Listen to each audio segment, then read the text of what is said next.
Hello guys, what is good? Welcome back to my YouTube channel, The Mask, and today I'm going to be giving a bit of an explanation of a TikTok I created. Now it's a very different video to what I normally do, but I wanted to do this. So here is my TikTok account. It's all about Formula 1. It's called at f1.is.my.life2021.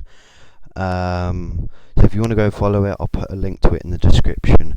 But we're reacting to what the F1 2021 grid would look like if I could choose the drivers.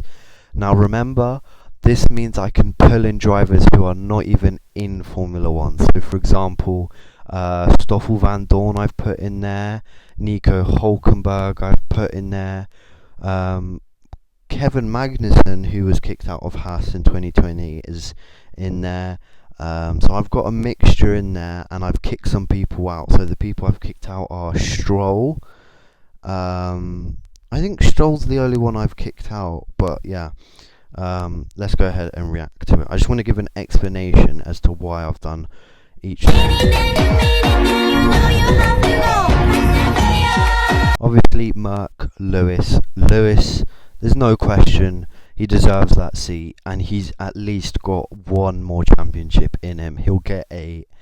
I don't know about 2 more, but that's a whole different story. But Merc, Lewis, just on stage. Now, although people think it's too early and that he's too young, I think George Russell was ready for this seat. Sadly, it means we've got to kick Bottas out, but Russell deserves this seat. He is constantly proving that he is ready for this seat and is just waiting for the call up. So Russell just needs to be in Mercedes before it's too late. Okay, obviously Red Bull, Max Verstappen. Red Bull have built their team basically around Max Verstappen, so I feel like he should stay with them for a while, see how it goes, and yeah, and try and win a championship with them. Now, although it's not very likely to happen, Danny Rick in a Red Bull, oh my god, I think he suits Red Bull to a T. He's just a Red Bull driver, isn't he? Daniel Ricciardo, Red Bull, that just matches perfectly, and I want to see him back in a car that can win races and get podiums, and that he can do his famous late braking moves, because yeah, Daniel Ricciardo was his best at Red Bull. I mean, at Renault in 2020, don't get me wrong, he wasn't bad, but in 2018, although we had a lot of retirements and stuff, I feel like he could have really showed his form if the car was more reliable. That sadly means Sergio Perez, for my grid, won't be racing for Red Bull, but he is still in Formula 1. Although I think Perez does deserve a seat that can race, that can give him wins and stuff.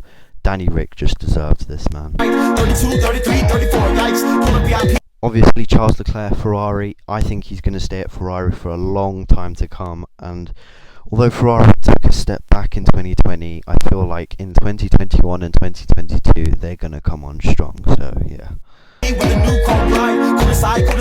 Obviously, Carlos Sainz, for me, it just feels like Carlos is there to fill that seat, and for no other reason. I feel like he's just there until Mick Schumacher is ready for that seat.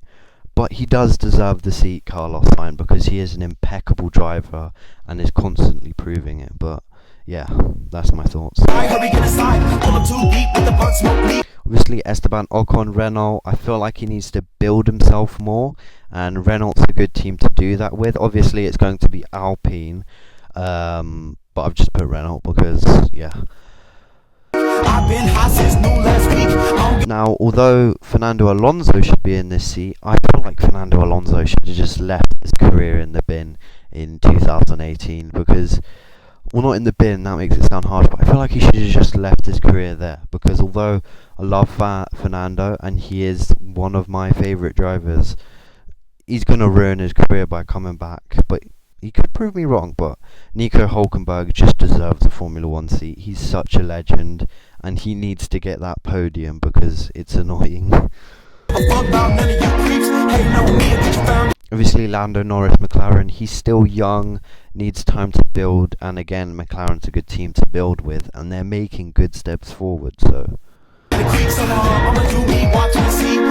now this is a controversial one. Stoffel Van Dorn back in Formula 1, racing for McLaren.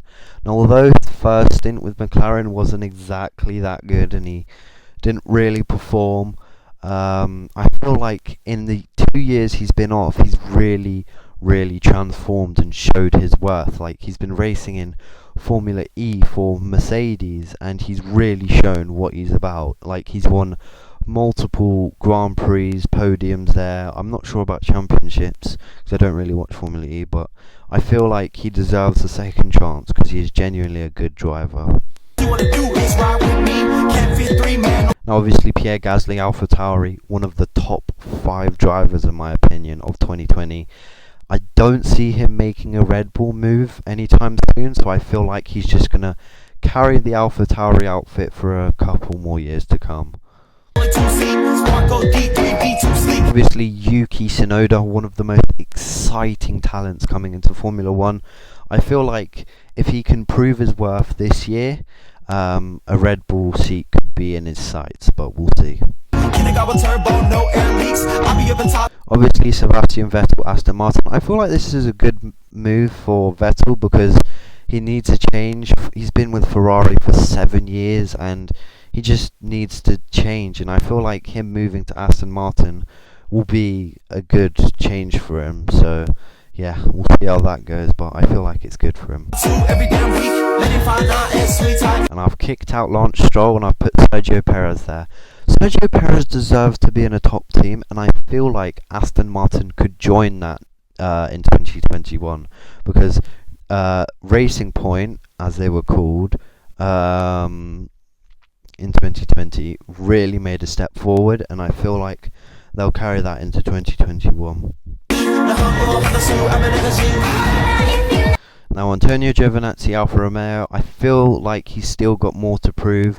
Although he was the king of the first laps, after the first lap you just never really noticed Antonio, but I love Antonio and I feel like he's got more to prove. He is a good driver, I know that, and it's nice to have an Italian on the grid. So yeah, I feel like he has got more to prove, but I feel like another bad season could see him leave, but I don't know. Now Kimi Raikkonen. Oh, Kimi's just a legend, honestly. Could never see him leaving F1. Unfortunately, he will have to one day, but I love Kimi. He's such a cool guy, and he needs to be on the grid because it just would not be the same without Kimi. I feel like Kimi is just going to keep on going and going and going. I feel like he's got this year, next year, and then I don't know how long he's going to go for, but we'll see.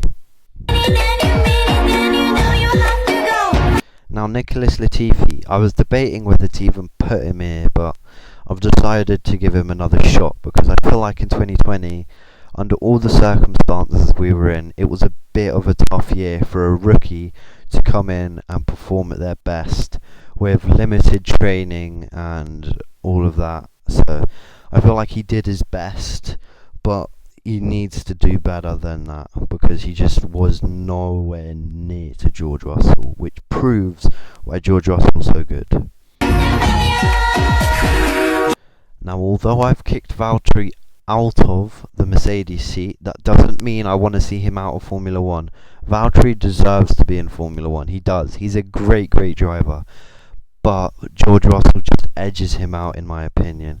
Valtteri has had 4 years to prove... Valtteri has had 4 years to challenge Hamilton. He said he was going to do it 2019. He completely flopped there. He said he was going to do it 2020. Completely flopped there. Almost didn't even get second. So I feel like George Russell has more to give than him. But I don't want to see him out of the sport because he is a great driver and he just deserves to be in Formula 1. Now I want K-Mag in that Haas seat. K-Mag is a great driver, and I feel like the reason we haven't been shown that is because of the situations he's always been in. He's not always been in a car that can perform. Like when he was at Renault, that car finished ninth in the constructors, and then he moved to Haas, and that car was not very good in 2017. And then in 2018 was finally when they got a break and their car was actually decent. But then 2019 came and the car just went backwards. But it wasn't at the back of the grid, it was like lower midfield. And then in 2020, most of the time they had the slowest car on the grid. So Kevin just never really got to show his worth. He had that one odd podium in 2014 Australia, but other than that, he didn't have time to shine, unfortunately, which is unfortunate because he didn't get to show himself. But yeah, he deserves to be in Formula One, in my opinion. Mick Schumacher. This guy is unbelievably talented. He's awesome, amazing. He deserves to be in Formula One, and I can't wait to see him. The only thing, though, is that he's joining a Haas team that instead of going forwards in the previous years, has been heading backwards. Like, ever since 2018, they've been getting slower. Well, obviously faster cars, but just compared to everyone else, they've been getting slower and slower and slower and just moving further down the grid. So I feel like he's just not going to really be able to show his worth in that car. But you never know, he could surprise us. But anyway, that is my YouTube video explaining all of those decisions. If you guys watch this whole video, you are freaking legends. I love you guys. But yeah, I'm gonna tell you. So there's a the English is really hard sometimes, guys. Like I've noticed that. But compared to the 2021 grid that is set, it's very different to that. But it is my grid and what I'd like it to be. But yeah. So I hope you guys have enjoyed this video. I've certainly enjoyed making it, and I cannot see you two wait. My God, English, please. And I cannot wait to see you lot in the next one. Peace.